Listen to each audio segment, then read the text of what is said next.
Hey, it's JP with Central Idaho Mountain Weather. It is October 19th, 2023. We're looking at a beautiful few days until Sunday of sunny and clear weather as high pressure is in effect. We actually might hit some record highs in Stanley. Our best chance is actually for tomorrow. The old record is 72 degrees Fahrenheit back in 1921. Today's was 74, so I don't think we're gonna hit that, but could be wrong. Um, so yeah, kind of wanted to focus on more of what is coming up for next week since we don't have much going on. So let's get into that. We'll just take a quick look because I love the color on here. The lower level water vapor map here. You can see we're high pressure is in Southern California here and driving a lot of our warm, sunny days for the next few days. And all that weather is just kind of getting rotated above our head on this upper level ridge. And you can take a look at that and our temperatures for in Haley, we got 70, 70, 70, and you start to see that dive off Sunday as a cold front comes through and starts to dip down those temperatures throughout the week. And Wednesday night looks like we have a chance for some snowfall, so kind of stay put for that. We'll get into that later on in the forecast, but overall trend is we are going to be warm until Sunday, and then next week is looking much cooler. These are actually, believe it or not, more of our normal temperatures in the upper 40s, low 50s. I didn't know that till I read the forecast discussion before and made note of that. So let's look at the euro. We'll take a look at what's going on now with that high pressure ridge.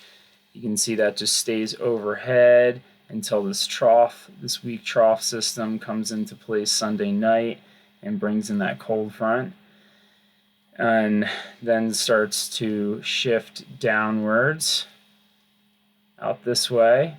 And you can see this is going to be this next low that's coming in through Canada has much cooler weather, and that's going to be bringing those colder temperatures and bring our snow level, drop that down.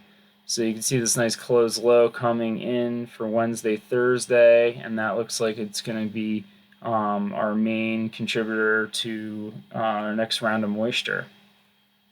But looking at the GFS, it shows a little bit different model of what's going to happen. So we still have this upper level ridge with high pressure that is until Sunday when that same weak level trough comes through here. But then this is where we get kind of differing models.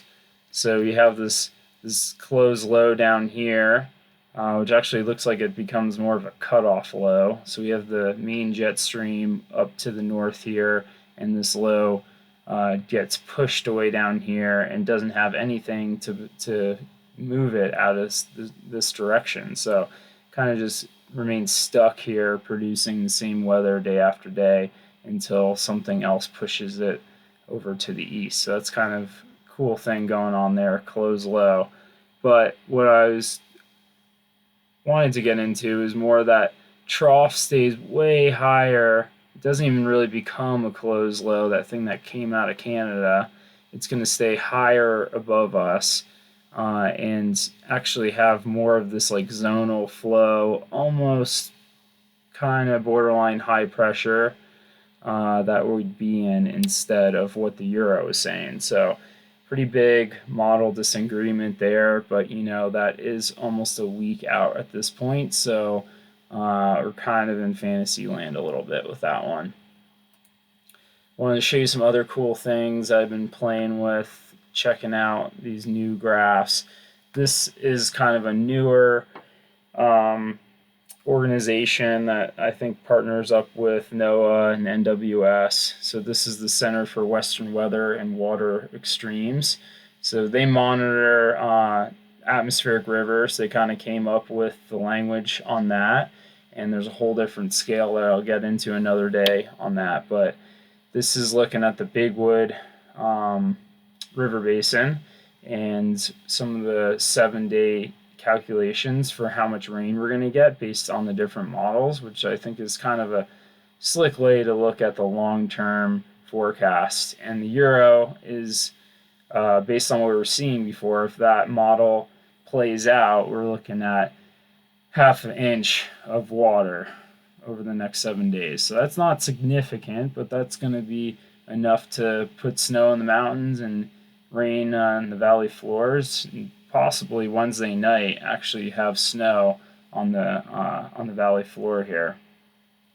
So look at this next cool graphic. This shows the freezing temperatures.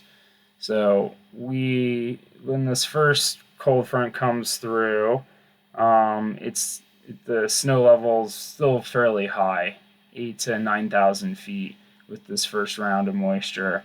So that's probably higher elevation snow. Really doesn't look that potent, that storm. But what I have my eye on is this Wednesday into Thursday night. You can see the snow levels dip way down towards the valley floor level. So we could be seeing our first snowfall on the valley floor. Don't panic. It's probably not going to stick around, but it is pretty cool to see nonetheless.